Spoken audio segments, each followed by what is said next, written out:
from now on, I'm going to challenge the world rankings in 99 nights in the forest. Using everything I've learned from my 10,000 day survival run, I'll try to survive at least 20,000 days and break into the top 10. Today's class is, once again, Cyborg, but there's something different this time. With the latest update, a new talent system was added. It lets you borrow one ability from another class. So today, I grabbed the Lumberjack's ability. That means gathering wood is gonna be much faster. Alright, let's start surviving. The first goal, of course, is to reach 99 days as quickly as possible. Today, I'll try to hit 99 days before the 60-minute mark. Oh, from the very first tree, the Lumberjack ability kicked in, and I got 4 logs at once. While farming, I hunted a few rabbits, chopped down trees, and planted saplings. Grow nice and strong. I leveled up the campfire to level 3. Since it's level 3 now, time to rescue the first kid. But wait, right next to my camp, there's a cabin. Nice, haha. If you break down the wooden chairs inside a cabin, you get 5 logs each. That's super helpful for making beds. I don't really need to open chests this early, but let's try one anyway. Hopefully a good set. Not bad. Now, let's rescue the first kid. With a cyborg's laser cannon, wolves don't stand a chance. First kid rescued. Well, kidnapped, actually, since I'm not sending them home for at least 20,000 days, which is about 54 years. I think kidnapped is more accurate. Haha, I hunted rabbits for bunnyfoot, found a mine, and grabbed 5 pieces of coal. Down to the very last one. Upgraded the campfire to level 4. Stopped by another cabin near the mine. Grabbed some chairs. And before morning came, I built the first and second beds, along with a map and a compass. By day 1, with 1 kid kidnapped and 2 beds set up, my time multiplier reached 4. On the second day, the trader, who visits every 2 days, showed up, and I traded my bunnyfoot for a good set. Now it's time to go kidnap the second kid. On the way, not far from camp, I discovered a cultist stronghold. This is one of the most important spots for today's run. I marked it on the map as I passed by, and right next to it, I spotted the second kid. Alpha Wolf, easy peasy. Second kid kidnapped, success. And now, on day 2, my time multiplier hit 5. After tossing fuel into the campfire, it leveled up to 5. Time for the third kid. Guarding them were 2 bears. Laser cannon alone is enough. But since I picked up a revolver earlier, easy peasy.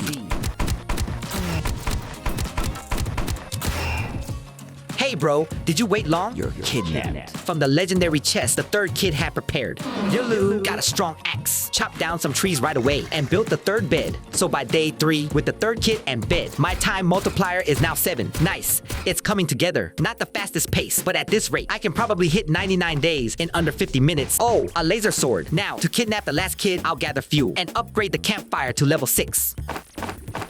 Wait, where'd all the fuel go? Found it, a fuel canister, and an oil barrel. Oh no! Hold on. I was juggling the fuel around, picked everything back up calmly, farmed a bit more fuel, and returned to base. On the night of day 4, cultists attacked, but I cleared them out easily and upgraded the campfire to level 6. Now, let's go kidnap the last kid. I climbed the hill where the last kid was waiting, took down the bears without taking a single hit, kidnapped the final kid, who'll be with me for the next 54 years. Oh, he had a ruby chest? If this has a chainsaw, that's perfect. Huh. A shield? Not as great as a chainsaw, but still useful. With a shield, I don't need to fear night farming anymore. On the way back to camp, an owl appeared. This is my chance. Time to show off the shield. Go ahead, hit me. Hot tickles. Hit me again. Didn't even hurt. Now, the only thing I need to watch out for is the hungry deer. By day 5, I rescued the last kid, bringing my time multiplier up to 8. On day 6, to manage hunger more easily, I built a cooking pot and finally set up the sundial I had forgotten. After gathering as many logs as possible and planting saplings for a day, on day 7, I finally headed out to clear the cultist stronghold I had forgotten about. Honestly, to craft the forest gem faster, I should have come here on day 5. But yeah, I forgot. Haha. Cultist stronghold can be cleared without taking a single hit. If you have a laser cannon or a rifle, almost like an assassination, let me show you on the second floor. Since bullets and lasers are judged from the tip of the weapon, you can keep your body hidden and just stick out the gun barrel to attack. The monsters won't even recognize you. Using this trick, you can hide behind walls and take them down stealthily just like an assassination. So I cleared the stronghold easily and picked up 8 scrap, 2 gem of the forest fragments, 2 cultist gems, 5 diamonds, and even a ruby chest. I seriously need a chainsaw soon. What the? Since I had enough cultist gems, I returned to camp and built the last bed. Finally done. Huh? I placed it right as the sun rose, so it skipped to the next day, haha. With all the kids kidnapped and all the beds set up, the 99-day completion time is now locked in. But if I manage to craft 2 gems of the forest while farming, I could make a time accelerator and finish the run even faster.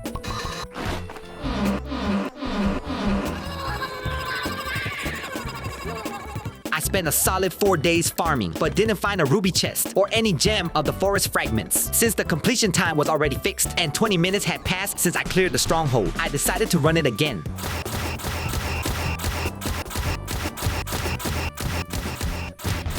And while clearing the cultist stronghold, I hit 99 days. I really wanted to show a 50-minute run, but oh well. After finishing the stronghold, I opened my third ruby chest. Please, let it be a chainsaw. What? 3 shields in a row? It's totally pointless. But I managed to make a solo shield wall. Might look kinda cool.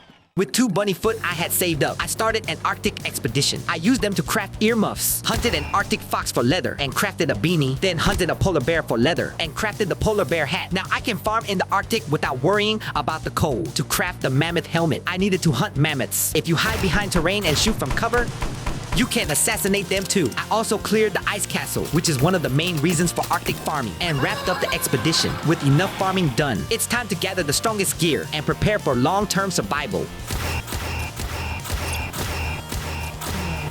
Now I really need that chainsaw. Ah, shotgun. Well, I'll just use it for mammoth hunting. For long-term survival, I set up an oil drill, and to farm mammoth tusks more easily, I placed teleporters both at camp and in front of the ice castle. Now I can hunt mammoths conveniently. Oh, nice. I just need 1 more tusk to craft the mammoth helmet. In the comments on my last video, someone said you can smash the tusk-shaped bones in the cultist prison with a hammer to get mammoth tusks. I'll craft the hammer and test it. Doesn't make much sense. But hey, nothing's impossible, right? Is it true? Oh, the prompt says pick up? Ah, it's just a decoration, haha. Nope, not a tusk. Guess I'll just keep hunting mammoths to get the tusks properly. Ha! Oh, now I can craft the mammoth helmet. Using the 2 wolf pelts and 2 tusks I had gathered, I crafted the ultimate helmet, the mammoth helmet. Then, after clearing a stronghold that had come off cooldown, I finally got a chainsaw too. With the chainsaw in hand, I decided to test something while farming logs. The talent I chose for this run was 20% increased chance to get extra logs. So if I plant 100 saplings and chop them all down at once, how many logs will I actually get? I planted 100 saplings. Once they grow, I'll chop them all down. Normally, 100 trees get 300 logs. With a 20% bonus chance, the expected value is 320 logs. Alright, let's chop them all down. Wow, that's a lot, haha. This is gonna take forever to grind, haha.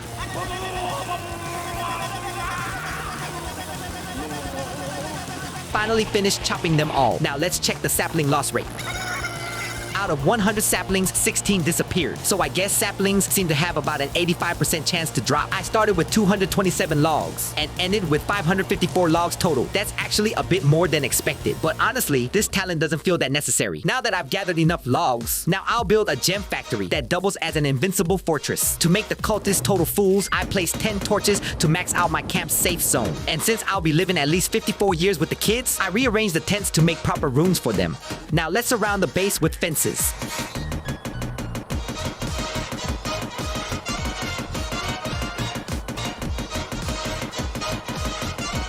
Alright, the camp perimeter is complete. Time to build the rooms. I gave the kids their own rooms, but honestly, if they're stuck living here for 54 years, they might go insane. Guess I'll buy some furniture, haha. If the kids were 10 years old, then after 15,000 days here, they'd be 53. After 20,000 days, they'd be 64. Poor kids. I'll try to decorate as much as possible. Double rooms get double beds. Single rooms get single beds. And shelves to keep their personal belongings. And that's the kids' rooms done. Of course, I'll be spending decades here too. So let's make my room awesome as well.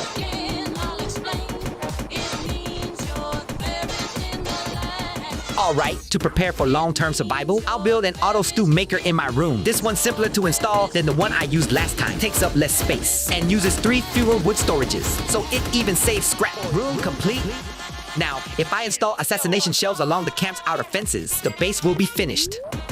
The invincible fortress is complete. From behind the fences, I can stay hidden from cultists and take them out silently. This way, I can farm cultist gems with ease. It's been 171 days, about an hour and 30 minutes, since I started building the base. And now it's complete. With a base like this, the kids can be satisfied and live here all the way into old age. Oh, you don't think so? Too bad the kids aren't leaving. Ha ha ha. Now, next to the respawn capsule, I'll install a time accelerator. And with it speeding up the nights, I'll enter infinite survival mode. It's been 31 hours and 10 minutes since I started. About 12 years of game time. For 12 years, I've been assassinating cultists, collecting their gems, and spinning the time accelerator. At one point, out of boredom, I went fishing for 3 hours, caught every fish, completed the fish collection, and even built a small aquarium at my base to keep them all. I also pulled 2 tridents from fishing, collecting all of the best items in 99 nights. Up until now, to push my survival days higher as fast as possible, I held out at the respawn capsule, farming cultists for gems, and spinning the time accelerator non-stop. But lag has been building up, and the resources piling from killing cultists could blow up anytime. So from now on, I'll leave the base and try a different survival method. If you clear the cultist stronghold, the rewards are amazing. But if you only clear up to the 2nd floor, it becomes an invincible base. Clear the 2nd floor, then just stay there eating stew. You might say, how's that any different from staying at the respawn capsule? but if you're on the stronghold 2nd floor, cultist raids at your camp won't trigger. You can't farm gems, but less resource buildup and way less lag. So let's start stronghold long-term survival. Cook stew, eat inside the stronghold, and repeat. 42 hours and 30 minutes of real-time passed. 79 hours and 16 minutes since the challenge started. Survived past 9,000 days. Now at 9,407 days, the kids who were 10 years old on day 1 are now 37. Right now, I set a macro to auto-eat stew and went to take a shower. But in this video, there is no giving up. I'll try again. I already got enough funny moments from the first run. So from now on, it's all about long-term survival. As fast as possible, I'll hit a 9-time multiplier, set up an auto stew maker, and head into the cultist stronghold. Somebody help me! Kidnap the kids again. Set up the beds. Reach 99 days. Then install the time accelerator, auto stew maker, oil drill, and respawn capsule, and head straight into the cultist stronghold, going up to the 2nd floor. Yep, I'm here. The reason I failed the first run was because my keyboard macro suddenly stopped. So this time, I'll run 2 automation programs, keyboard macro and tiny task. That way, even if one fails, the other will keep me alive. Though it does mean double the stew, haha. So there I was, eating twice the stew, when suddenly, the fire went out. Oh, was that supposed to happen? Nope. Wait! I thought deer couldn't spawn here. If that's the case, then brainless survival isn't possible anymore. Once morning comes, I'll head back to camp and fix this. Back at camp, I found my oil barrels had rolled past the campfire and spilled outside. Looks like I need to modify the campfire. I adjusted the position of the oil drill, built fences to block the oil barrels from rolling past the campfire, and dumped stew to fill the gaps, so they slide neatly into the fire. Okay, done. Now I just need to check if it works. That's it. Now, let's get back to brain off survival. Time to hit the ranks. By the time my 2nd attempt had gone 55 hours and 12 minutes, and the challenge overall hit 134 hours and 28 minutes. I'd reached day 6,300 again, but I couldn't celebrate. Did you notice something strange? Since I was eating stew every 2 minutes, 30 seconds, my hunger bar should never have dropped below 25%. Yet it was sitting at around 40%. Yeah, that's right. Even though I had 2 autos running, both of them stopped working. So while I was asleep, the 2nd attempt ended at day 6,341. After pushing this challenge for more than 5 days straight, I was exhausted, haha. But this time, I really want to succeed and show you guys the perfect run. Let's go again! Once more, I stacked the multipliers, hit day 99, crafted tons of stew, and holed up in the fortress to pass the days. At 169 hours and 19 minutes in, a full 7 days, I was almost at day 4,000 again. There's just no way to avoid a server shutdown. Roblox or the devs pulled the plug on old servers. A forced termination. Since an update was coming in an hour, they probably killed off the aging servers. But I was ready for this. I had another computer running the challenge simultaneously. That account only hit day 1454. But since it's my alt, it didn't have good classes. I started as a level 3 lumberjack without infinite laser cannon. I had to think about making ammo with scrap. So I grabbed the blacksmith talent, extra scrap, and I discovered something funny. Most people probably think bear traps are indestructible, but they actually have durability, ha ha ha. To save ammo, I relied on bear traps as much as possible. And after 1454 days, they started disappearing. To make things worse, the kids kept stepping on them, wasting precious durability. So I locked all the kids inside wood storage. Sorry kids. Hang in there for just 54 years, okay? The Volcano Zone update finished just now, and since this alt could be shut down anytime, I also started the challenge again on my main account. That way, I'd be running both accounts at once. After another 68 hours of survival, I finally broke my first record of day 9,434. Total playtime so far, 238 hours. That's 9 days and 22 hours. Wow! After all this time, I figured out a key tip. For anyone trying this like me, turns out you don't even need an oil drill for long-term survival. Wait, you're probably thinking, What do you mean? You almost died when the fire went out and the deer attacked. right, where I'm standing, even if a hungry deer spawns, it can't touch me. Let me show you. See, even if it spawns, it just drops down to the first floor and still can't reach me. Now it's time to push past my old goal of 10,000 days and aim for the world's top 50 cutoff. At 15,500 days, I finally broke through my long-time dream milestone of 10,000 days. After 294 hours into this challenge, I pushed past 15,500 days and climbed up to world rank 47. It's already been 12 days of non-stop grinding. I haven't even been able to upload videos, and honestly, I'm exhausted. But now, 20,000 days is really, truly just around the corner. I'll keep going all the way to the end, and then 36 hours and 37 minutes later, I finally hit the main goal of this video, 20,000 days. Man, finally, I can upload this video. Oh, and do you guys remember? I said earlier, I'd also be running my main account at the same time. Yeah, that account's still going too. My main account has survived 17,495 days. And the rankings right now, alt account 10, main account 39. That makes 2 ranked accounts. Let's see how high we can push them. How long can I survive? And how far up the leaderboard can I climb? Let's go.